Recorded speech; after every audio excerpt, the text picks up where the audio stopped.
Bertie the Bus.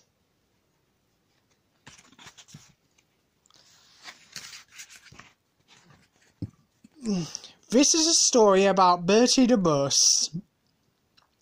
Bertie and Thomas both think they can go fastest.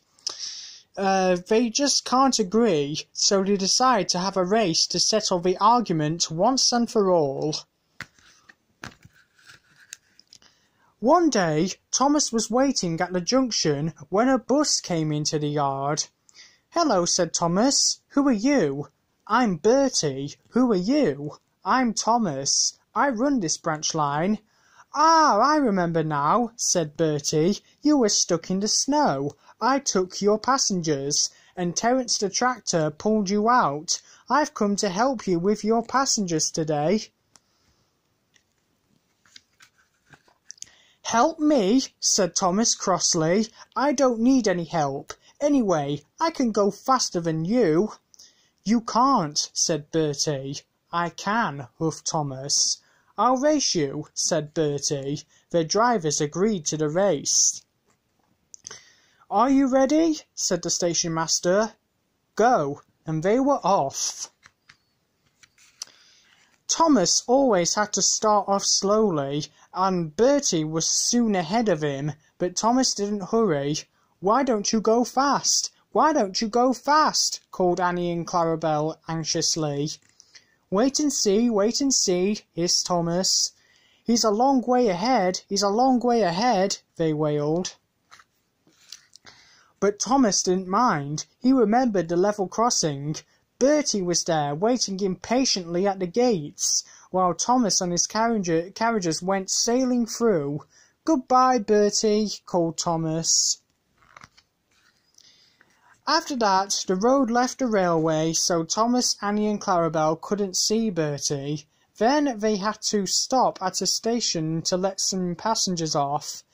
"Peep, peep, peep, quickly please," called Thomas.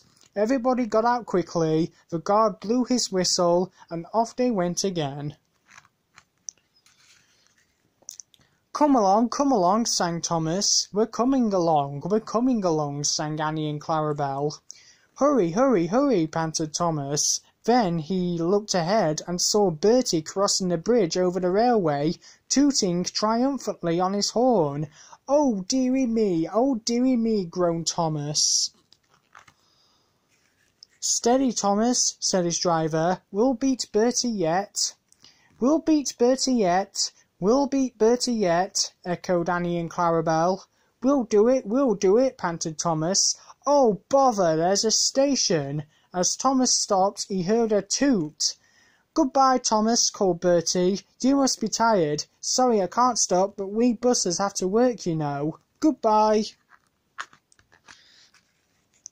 The next station was by the river. They got there quickly, but the signal was up. Oh dear, thought Thomas, we've lost. But at the station he had a drink of water and felt much better. Then the signal dropped.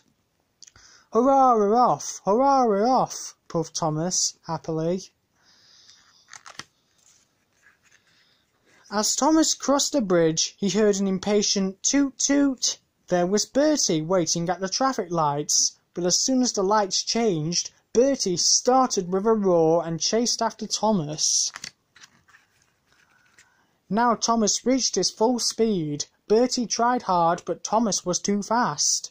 Whistling joyfully, he plunged into the tunnel, leaving Bertie far behind. I've done it, panted Thomas. We've done it, hooray, chanted Annie and Clarabel as they whooshed into the last station. The passengers all cheered loudly. When Bertie came in, they also gave him a big welcome. Well done, Thomas, said Bertie. That was fun, but I would have to grow wings like an aeroplane to beat you over that hill. Thomas and Bertie now keep each other busy. Bertie finds people who want to travel by train and takes them to Thomas, while Thomas brings people to the station for Bertie to take home. They often talk about their race, but Bertie's passengers didn't like being bounced around like peas in a pan, and the Fat Controller has told Thomas not to race at dangerous speeds. So although, between you and me, they would like to have another race, I don't think they ever will. Do you?